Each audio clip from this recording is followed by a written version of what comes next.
தந்தை பெரியார் அவர்களின் பிறந்த நாளில் விடுதலை சிறுத்தைகள் அவருக்கு செம்மாந்த வீர வணக்கத்தை செலுத்துகிறது. சமூக நீதிக்காகவும் பெண் உரிமைக்காகவும் இன உரிமைக்காகவும் ஈழ விடுதலைக்காகவும் எண்ணற்ற போராட்டங்களை நடத்தியவர் பகுத்தறிவு பகலவன் தந்தை பெரியார் அவர்கள். அவருடைய கனவு நனவாக தமிழ் சமூகம் அவருடைய பிறந்த நாளில் உறுதியேற்க வேண்டும் என்று வேண்டுகோள் விடுக்கிறேன். இன்று காவிரி நீர் உரிமைக்காக தமிழ் மக்கள் போராடும் அவலத்திற்கு தள்ளப்பட்டிருக்கிறோம். கர்நாடகாவில் தமிழரின் உடைமைகள் குறிவைத்து தாக்கப்படும் நிலை, 25,000 கோடிக்கு மேலான சொத்துக்கள் நாசமாக்கப்பட்டுள்ளன.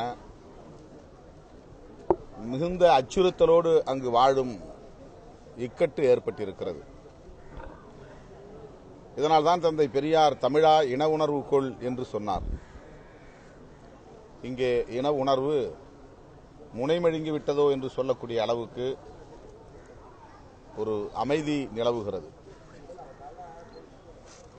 அதே வேளையில் நேற்று நடந்த முழு அடைப்பு போராட்டம், விடுதலை சிறுத்தைகள் நடத்திய ரயில் மறியல் போராட்டம் மிகப்பெரிய அளவில் வெற்றிகரமாக நடந்தேறியிருக்கிறது. சிறு வன்முறைக்கும் இடமில்லை. இதிலிருந்து தமிழ் சமூகம் முதிர்ச்சியடைந்திருக்கிறது, பக்குவமடைந்திருக்கிறது. அரசியல் ரீதியாக எல்லாவற்றையும் அணுகுகிற ஆற்றலை பெற்றிருக்கிறது என்பதையும் நாம் புரிந்து கொள்ள வேண்டும். இந்த சூழலில் நேற்று நடந்த முழுஅடைப்பு போராட்டத்தில் அல்லது ரயில் மறியல் போராட்டத்தில் அனைத்து கட்சியினரும் பங்கேற்றார்கள். பொதுமக்கள் ஒத்துழைப்பு நல்கினார்கள், ஆளுங்கட்சியை தவிர. இந்த போராட்டம் வெற்றி பெற ஒத்துழைப்பு நல்கிய பொதுமக்கள் யாவருக்கும் விடுதலை சிறுத்தைகளின் சார்பில் பாராட்டுகளையும் நன்றியையும் தெரிவித்துக் கொள்கிறோம். அனைத்து கட்சி கூட்டத்தை கூட்ட வேண்டும் என்று தொடர்ந்து வலியுறுத்தியும் தமிழக முதல்வர் அவர்கள் தயக்கம் காட்டுவது ஏனென்று விளங்கவில்லை. அனைத்து கட்சி கூட்டத்தை கூட்டுவதற்கு மாறாக அனைத்து கட்சியினரையும் தம் கட்சியில் இணைக்கிற இணைப்பு விழாவை நடத்துகிற ஒரு நிலையை நாம் பார்த்து அதிர்ச்சி அடைய வேண்டியிருக்கிறது. காவிரியில் நீர் வரவில்லை, விவசாயம் பொய்த்து கிடக்கிறது, குடிநீருக்கு அலையும் அவலம், அண்டை மாநில அரசுகளுடன் தமிழக அரசுக்கு கடும் நெருக்கடி.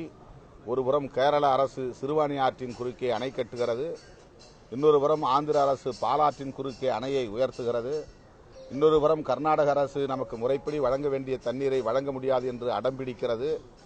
இப்படி அண்டை மாநில அரசுகளுடன் தமிழக அரசுக்கு ஏற்பட்டுள்ள நெருக்கடி என்பது ஒரு காலத்தின் சவாலாக மாறியிருக்கிறது.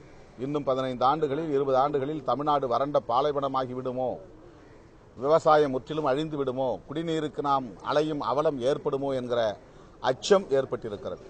இந்த நிலையில் தமிழ்நாட்டில் உள்ள அனைத்து கட்சியினரும் ஒருங்கிணைந்து குரல் எழுப்ப வேண்டாமா என்பதுதான் பொதுமக்களின் எதிர்பார்ப்பு. எனவே இந்த சூழலிலாவது தமிழக முதல்வர் அவர்கள் அனைத்து கட்சி பிரதிநிதிகள், அனைத்து விவசாய சங்க பிரதிநிதிகள் அடங்கிய குழு ஒன்றை உடனடியாக நியமனம் செய்ய வேண்டும். மத்திய அரசுக்கு உரிய அழுத்தம் கொடுக்க வேண்டும்.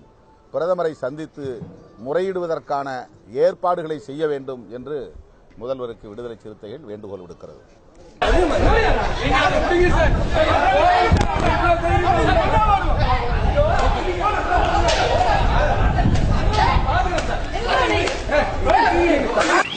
Hey!